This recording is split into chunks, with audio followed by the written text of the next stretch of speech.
Hello, I'm Ronnie Eldridge. Welcome to Eldridge & Company. Washington lobbying has given the occupation a really bad name. It involves huge soulless corporations and open burglary. But here in New York, it's very different, especially when Vinnie Montalbano is the lobbyist. Welcome, Vinnie. Thank you, Ronnie. And why do I say that? Well, I hope you say it because, at least in my portfolio, I have an interesting group of clients. I have not-for-profits like legal services, the Trust for Public Land. I have a number of labor unions, ones that represent social service workers and Local 237 to Teamsters. And I do things other than lobbying for other groups of people. I mean, I have the daycare workers as a kind of a consulting client where I do message development, constituency development for them. So I think they're good folks. I think they do good You're things. a true believer of working people and not of corporate greed. Yes. So we could start there, right? Okay. You mentioned daycare. Right. I'm really interested in daycare. I always have been. But something very critical is happening in daycare in relationship to the budget this mayor. You want to talk about it? I do. And it's astounding to me, but essentially this administration is closing daycare centers. There have been about 14 of them closed so far. There were others that were threatened, that were pulled back. How many do we have? Do you know? I don't know how many we have, but they're getting less and less of them, and we can't quite understand why. We have some guesses. Obviously, center-based daycare, as we call it, is staffed by first of all unionized workforce, but they're also professionals. They are early childhood specialists. Yeah. They are Head Start teachers. They're folks who have an educational degree and background. And so it costs a little more, but as you know, every educational expert, every early childhood expert has talked about the developing brain and the fact that it needs stimulation, and these centers provide that. So to close them just doesn't make any sense. When we say close them, it doesn't mean that the child is without child care, but the child is without the enrichment programs, because what the administration is doing is directing it into home care, right, where you have somebody. Well, it's called provider-based daycare, which are usually in homes. That's correct. Except that we don't necessarily know that these children are placed somewhere because ACS, because ACS doesn't make a concerted development, a concerted effort to do that. They don't inspect them, or they inspect them on cycles? Or no, I'm not talking. I think they inspect the homes, but what I'm saying is that the children who leave the daycare centers we don't necessarily know that they have gone to some other place that's licensed in some way. It may be licensed, or it may be informal care. It may be informal care. Exactly. But they're losing that advantage. They're losing that advantage because there's not an educational component, even if it is a licensed home daycare provider. It's so ironic because this is a mayor supposedly so committed to education. I mean, not to talk about what's happening to the public school system, but as you said, we know that an enriched early childhood education gives a head start, why it's called Head Start, to kids when they start school. It's just incredible. It really is incredible, and it's also incredible that he has been really the only mayor who's done this. The daycare system in New York is really unique, and it's been around since the late '60s. So for almost 40 years, no mayor, not Ed Koch at the depths of the fiscal crisis, not Rudy Giuliani, who everybody said didn't have a heart. No one closed daycare centers. We're closing daycare centers when really all that's needed is for there to be a collaboration between the city government, the advocates, the workers, and the parents to make sure that the complaint that ACS has is they said they're not up to full enrollment. And that may in fact be true. But whose fault is that? Well, exactly. It's not necessarily the fault of the centers. These centers are concerned about the care that they give, and they need some help in order to find people. Plus, ACS and the city should have the data necessary to help people. I remember what that argument is, that the actual physical building is now in areas where the children aren't. Is that one of the arguments? Well, that's one of the arguments, because certainly the demographics in the city has changed. But that's what's more likely is that these centers are in areas that have changed, and so the property has become more valuable. Yeah. And so there may be something. Well, that brings you to your favorite old argument with using San Francisco as an example of a way that you combine the development and the services that are needed. We in New York, I love New York, you love New York, but we always think we're so smart, and we're not necessarily ahead of everybody else's game. In San Francisco, going back over 10 years, almost 20 years ago, they set up a system whereby any developer who received some kind of government assistance, a variance, a zoning change, et cetera, had to pay a $1, not a much, $1 a square foot fee that would go into a fund that would fund childcare. So with all the development that we've had in the city in the last 6, 8, 10 years, not a dime has gone into anything. It could have gone into education for that matter. It could have gone into roads or something. It didn't go into anything. They also could have built a center right in the building. They could build centers in the building. There's so many things that you can do. Instead, we're selling air rights over the schools. Right. It really goes to things I've talked about for years about just reconnecting the commercial sector to the civic sector.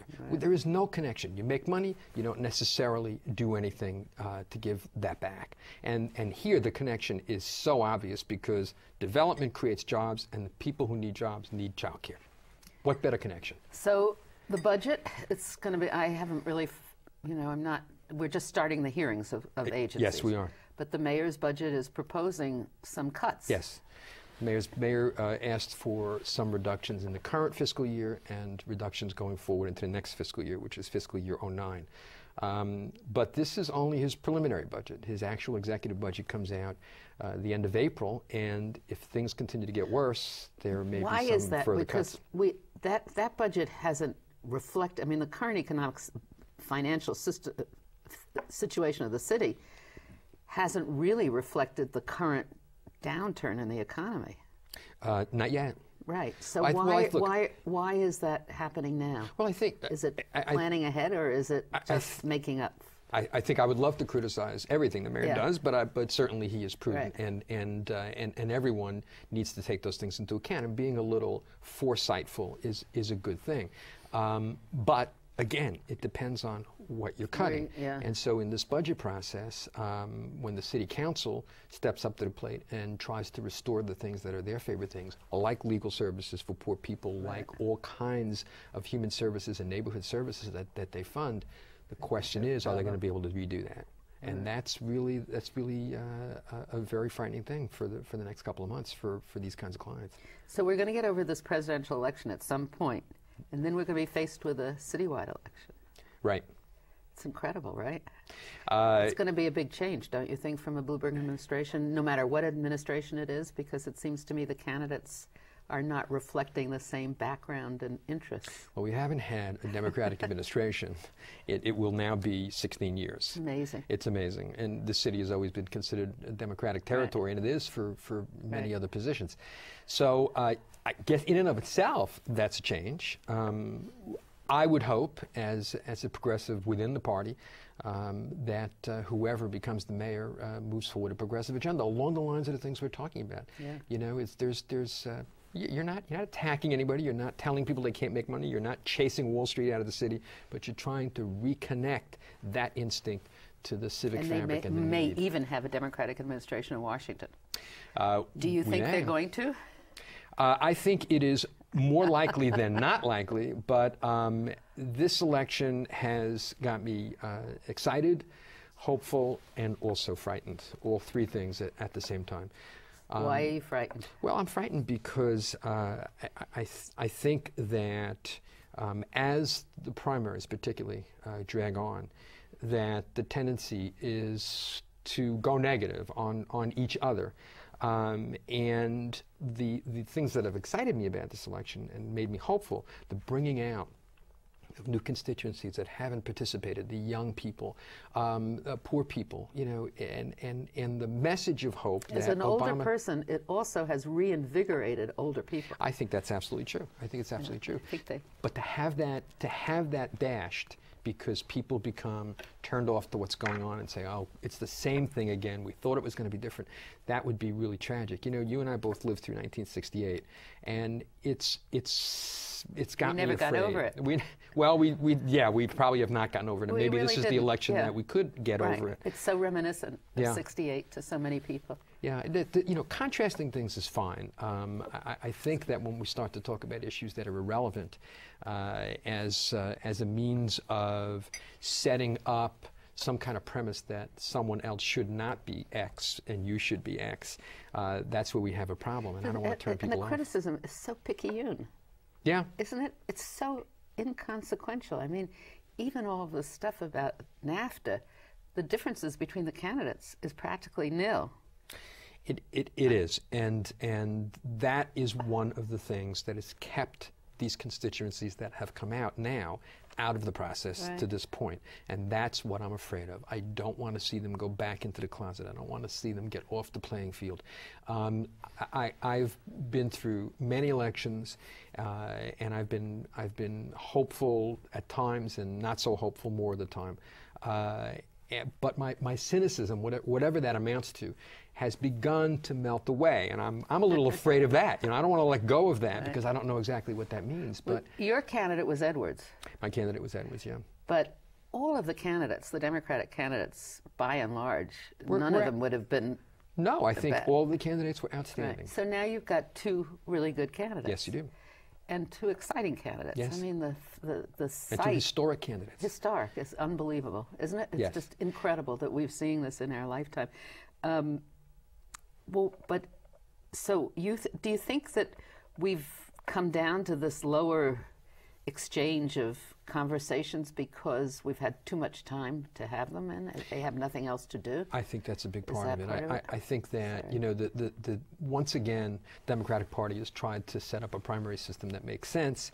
And while it's a little better this year, because certainly we've gone further and more states and more constituencies have had a chance to vote, it's still haphazard. And I think that if anything, hopefully other good things come out of this, but if one good thing comes out of it is that the party next time around finally bites the bullet, sets up a series of primaries, maybe 4 groups of them. They could be by regions, they could be mixed up, but over a shorter, more compact period of time, so that you know, people have a chance to make a decision, but you don't have this extensive period of time where the press begins to inject themselves. The press always wants to have a combative race. They want to have a contrast. And politicians, for the most part, resist that until they can't resist it anymore. Unfortunately, I think we're at the point where they can't resist it anymore. And that's what scares me, is because up until this point, these constituencies came out because the level of dialogue was much higher than it's been for a long time. Now the dialogue is going back into the more, I don't want to say traditional, because that should be, you know, longer term, but the more recent type of political dialogue, which is not based on issues. But we don't even really hear I mean, first of all, the candidates have to go so many places, and there's so much television time available that we see them at different rallies saying the same thing over and over again, which is certainly not helpful. But their rhetoric well, I guess they've escalated their rhetoric, haven't they? We should say that we're taping this program the day before the primaries in Texas and Ohio, so we don't know what's going to happen tonight.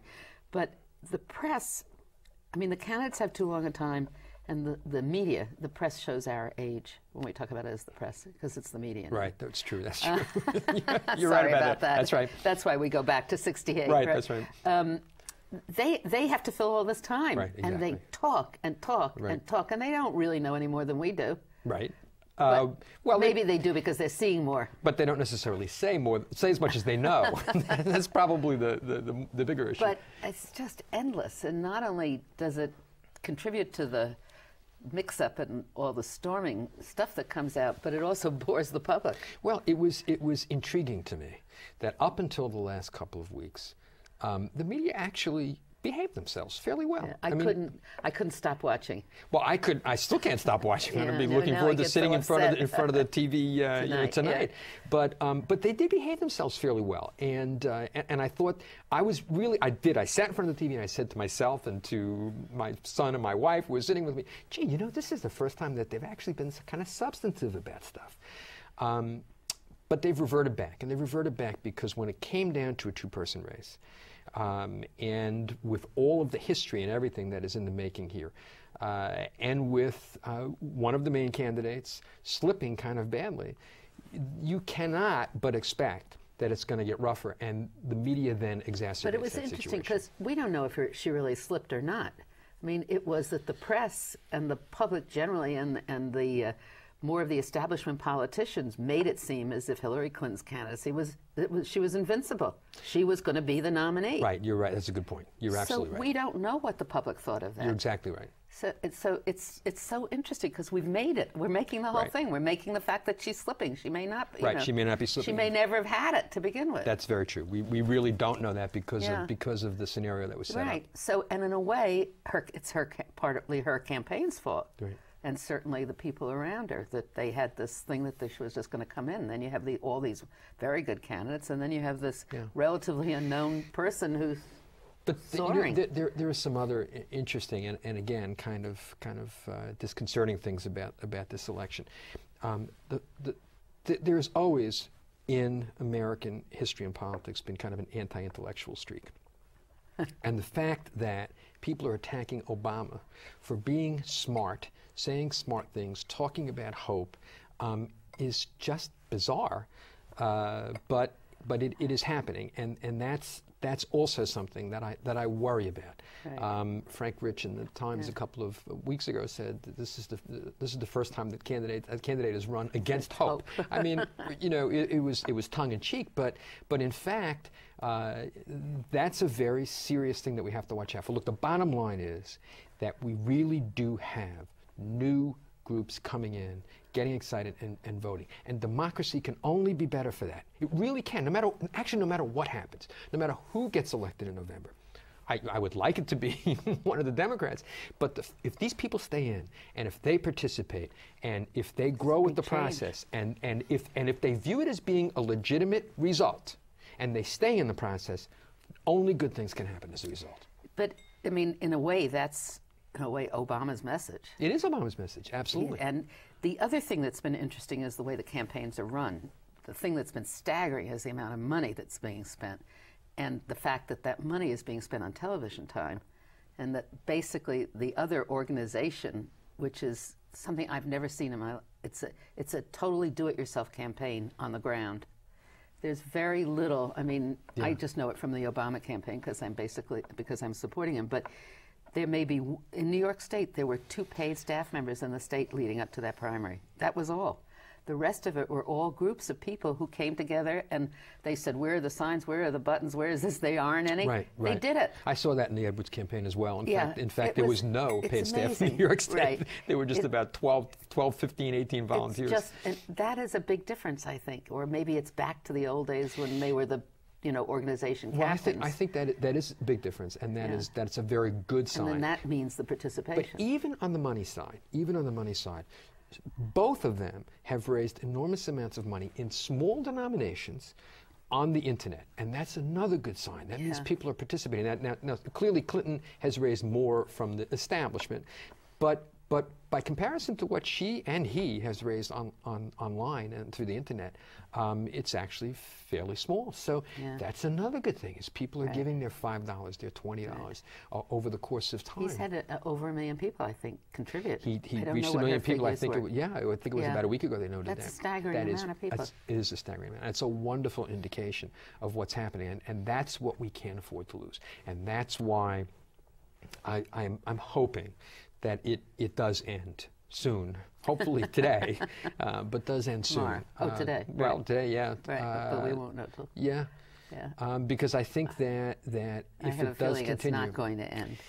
Well, the voters are unpredictable, so we don't know what they're going to decide. We'll just watch the program and see what we say. But right. It's also the staggering of these primaries, or the way they've been done, is still not reflective of what the general population is saying, is it? What the general population is saying? Well, no, primaries are never... Or the Democratic... Right. Look, a primary is never going to be completely indicative of what might happen in November, or what the general population feels. But again, what makes this year so unique is that because new groups are coming out, even within the context of the Democratic Party, I'm not a pollster, I don't do statistics, but I know people are saying that may be indicative that there will be new people coming out as well in November, and so that's a good sign.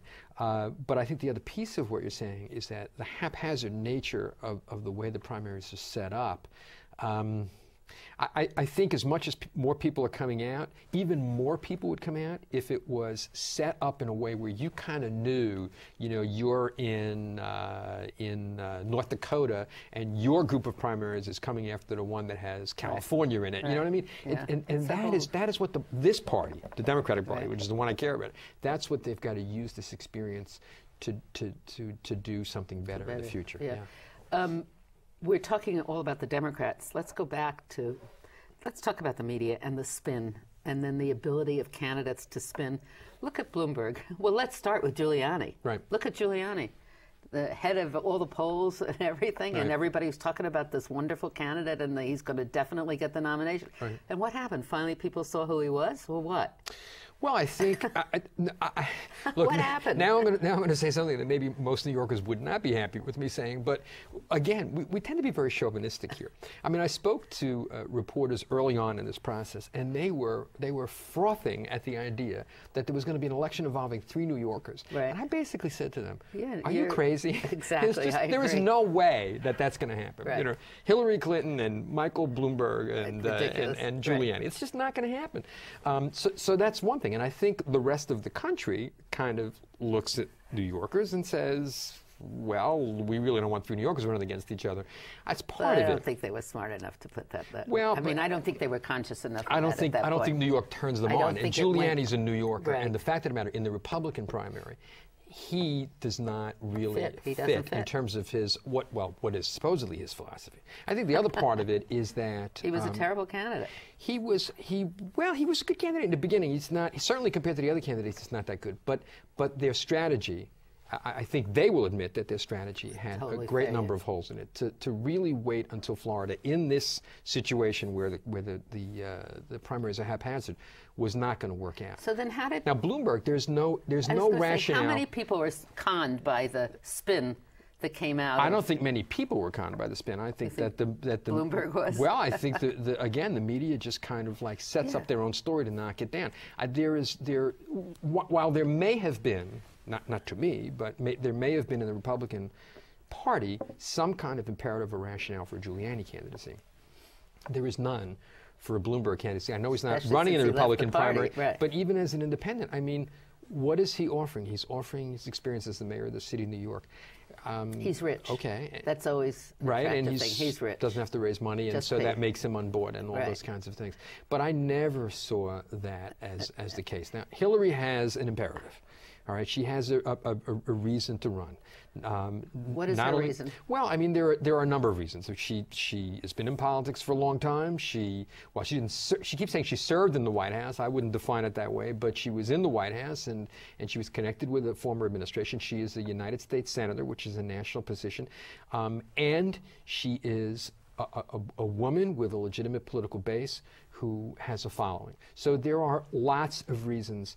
While she's from New York now, there's lots of reasons for Hillary Clinton candidacy to be a legitimate candidacy with some kind of But you don't think there's a legitimate reason for Bloomberg ever? No, absolutely not. And how do you explain now? He's left the Republican Party. Right. The Democrats have come within one person in the state Senate. Right. And he sends, what, $500,000 to the... I can't explain the leading Republican in the state Senate? That one I can't explain. What is that thinking? For the life of me, I don't. A Democratic governor, a Democratic assembly. The only thing I could think of, and this is possible, but I don't know if it's likely, is that the presidential thing was more of a lark. He really wasn't serious about it, but that if he wants to stay in politics, he could. Yes, if Spitzer continues to look weak, and I'm not sure that one should take that at face value, then what does he do? Go back to be a Republican? Have we ever had an independent win the gubernatorial election? I don't believe so, but so. I don't know. I mean, certainly he's got, again, like you said, oodles of cash to spend, but if he wants to make up to the Republican Party, doing what he's doing with the state Senate is the way to do it, because that's where the core power of the state Republican Party is right now. But maybe he just doesn't have any good political sense. Could we say that? We could say that. That could be the case as well. Right. I don't really know. His political actions are not always consistent with what he projects as his philosophy. All right. I'm not sure, by the way, since we just talked about closing daycare centers, that he, in fact, is the liberal or progressive philosophical politician. I don't think he understands what it means to be poor. Well, I think that's true, although he would probably argue with that because he says he came up and built his own company. But poor is a different category. You know, and I don't think he also understands race. You know, I couldn't comment on that. But I'm just saying that. I don't, you know, but I think it's an incredibly complicated kind of thing. So what do you think, where are we? Do you think New York State is going to reflect the increased participation that we see around, that we think we see around the country over these presidential candidates in its state politics? In its state politics? Absolutely. I think that's the case. It's and certainly I think waiting for something, isn't it? Well, I think the special election that just occurred up in the North Country, that elected a Democratic state senator for the first time in over a century, is probably a small indication of that. And I think with either one of these candidates running, you know, for both of their historical candidacies and also Hillary being from New York, whoever runs, I think that's going to generate a lot of excitement in New York. And I think that, in fact, there may be a change in the state legislature. Well, good. We'll come back and talk about this in the fall, just before the general election, and we'll see where we are then. Thanks very much, Vinnie Montalbano. Thank you, Ronnie.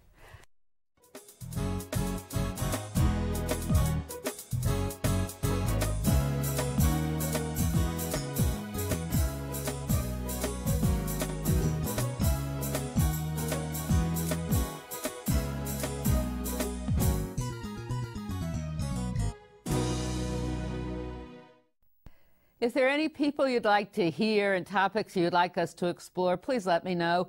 You can write to me at CUNY TV, 365 Fifth Avenue, New York, New York, 10016, or you can go to the website at cuny.tv and click on Contact Us. I look forward to hearing from you.